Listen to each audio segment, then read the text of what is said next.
दोस्तों नमस्कार, मैं जगन्नाथ गौतम, देश रोजाना चैनल पर आपका स्वागत है। दोस्तों, अभी हाल ही में जो बिहार में जातीय जनगणना कराई थी और जिसमें आर्थिक सर्वे और शैक्षणिक स्तर का भी सर्वे कराया गया था और वो नतीजे कुछ दिन पहले ही प्रेस में आए, मीडिया में आए, लेकिन अब उसे विधानसभा में पेश कर दिया गया है।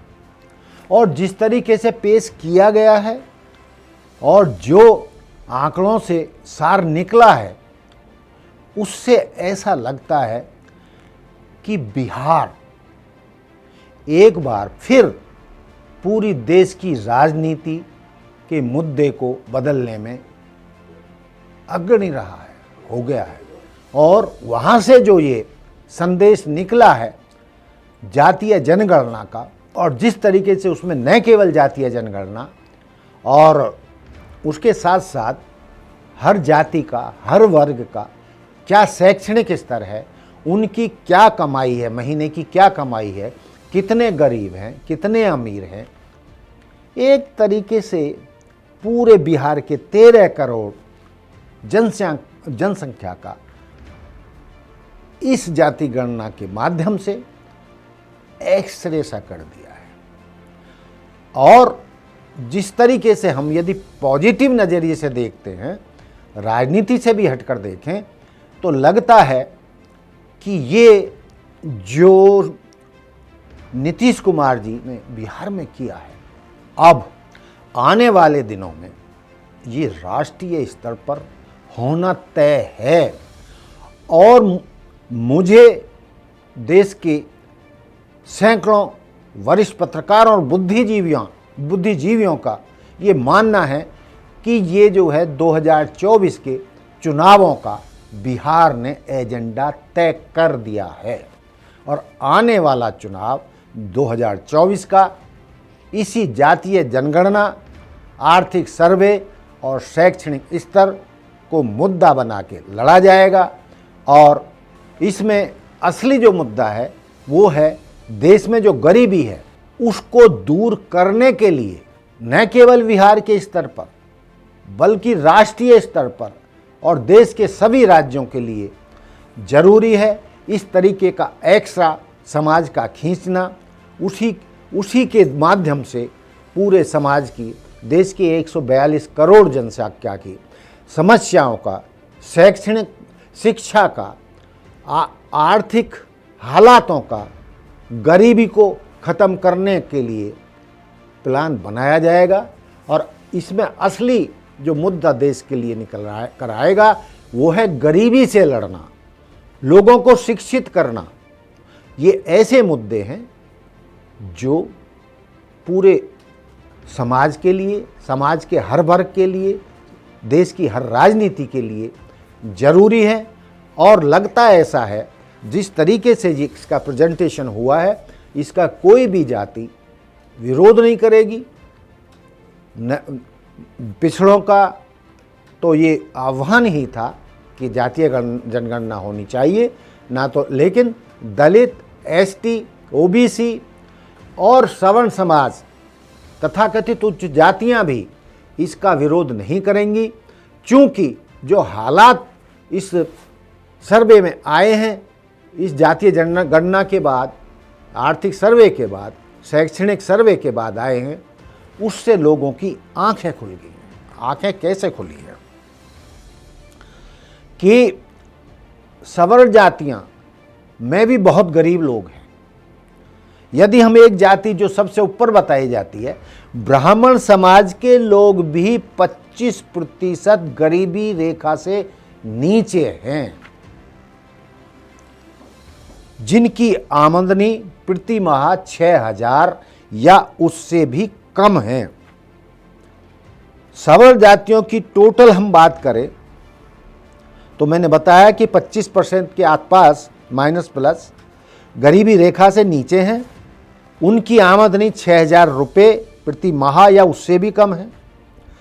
23% आबादी 6,000 से 10,000 के बीच कमाती है। प्रति माह, और मात्र 9% आबादी समर्थ समाज में 50,000 से अधिक कमाती है। यानी मोटे तौर पर 91% लगभग गरीबी में जीवन यापन कर रहे हैं। उसी तरीके से 33 ओबीसी में 33% गरीबी रेखा से नीचे हैं, जो 6,000 रुपये में अपना गुजारा करते हैं। ओबीसी में 29% 6,000 से 10,000 के बीच प्रति माह कमाते हैं। मात्र 4% ऐसे लोग हैं जो 50,000 से अधिक प्रति माह कमाते हैं। यानी सवर्ण समाज में 9% लोग 50,000 से अधिक कमाते हैं और ओबीसी में मात्र 4% 50,000 से अधिक कमाते हैं। और यदि हम अति पिछड़ों की बात करें, अति पिछड़े समाज में 65% आबादी 6,000 से 10,000 के बीच में कमाती है, उसमें अपना गुजारा करती है। आप सोच सकते हैं कि आधुनिक महंगाई के दौर में ये लोग कैसा जीवन जी रहे होंगे, ये कैसे अपना गुजारा कर रहे होंगे। और एससी समाज की तो और दुर्गत है। एससी में 71% 6,000 में 6 से 71% लोग गुजारा 6 से 10,000 के बीच में करते हैं।